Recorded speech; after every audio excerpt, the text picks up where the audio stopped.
पतरस ने यीशु को जानने से इनकार कर दिया।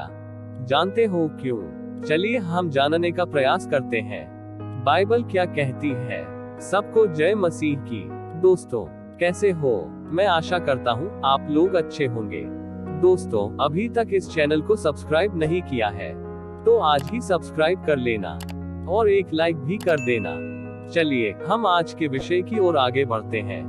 बाइबल कहती है, जब यीशु अपने चेलों के साथ ऊपरी कमरे में था तो यीशु ने उनसे कहा था, आज रात तुम सब मुझे अकेला छोड़कर भाग जाओगे।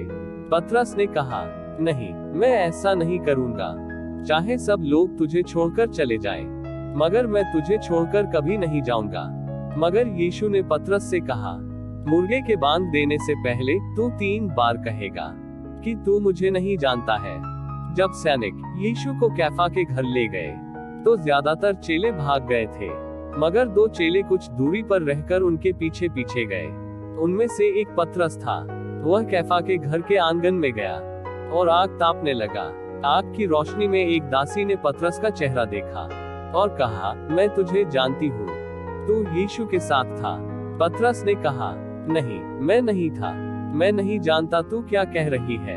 वह फाटक के पास चला गया, मगर तभी एक और दासी ने उसे देख लिया और भीड़ से कहा, यह आदमी यीशु के साथ था। पतरस ने कहा, मैं यीशु को जानता तक नहीं। एक आदमी ने कहा, तू उनमें से एक है। तेरी बोली से साफ पता चलता है कि तू भी यीशु की तरह गलील से है। मगर पतरस कसम खाकर कहने लगा, मैं उसे नहीं जानता। उसी घड़ी एक मुर्गे ने बांग दी। तब पतरस ने देखा कि यीशु मुड़कर उसे देख रहा है। उसे यीशु की बात याद आई और वह बाहर जाकर फूट फूट कर रोने लगा। इस बीच कैफा के घर में महासभा यानी बड़ी अदालत के सभी लोग इकट्ठा हुए ताकि यीशु पर मुकदमा चला सके। वे पहले से फैसला कर चुके थे कि वे यीशु को मार डालेंगे।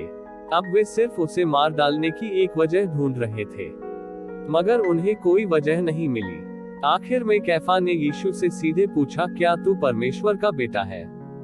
यीशु ने कहा, हाँ, मैं हूँ। कैफा ने कहा, हमें और सबूतों की जरूरत नहीं है, इसने परमेश्वर का अपमान किया है। अदालत में सबने कहा, इस आदमी को मार डाला जाए। उन्होंने यीशु को थप्पड़ मारे, उस पर थूका, उसका मुंह ढककर उसे घूंसे मारे और कहा, अगर तू एक भविष्यवक्ता है तो बता किसने तुझे मारा। जब सुबह हुई तो वे यीशु को महासभा के भवन में ले गए और उससे दोबारा पूछा, क्या तू परमेश्वर का बेटा है? यीशु ने जवाब दिया, तुम खुद कह रहे हो कि मैं हूँ। उन्होंने कहा कि उसने परमेश्वर का अपमान करने का पाप किया है।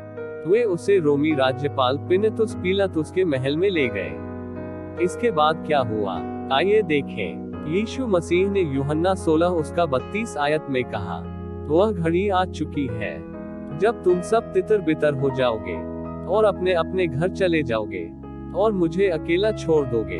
फिर भी मैं अकेला नहीं हूँ, क्योंकि पिता मेरे साथ है। दोस्तों, इस प्रकार यीशु मसीह के चेले यीशु को छोड़कर चले गए और अंत में पिलातुस के द्वारा यीशु मसीह को क्रूस मृत्यु की सजा दी गई। दोस्तों, मुझे उम्मीद है पतरस ने यीशु का इनकार क्यों किया, पूरी जानकारी मिल गई होगी। प्रभु इस कहानी के द्वारा आपको आशीष प्रदान करे। सबको जय मसीह की।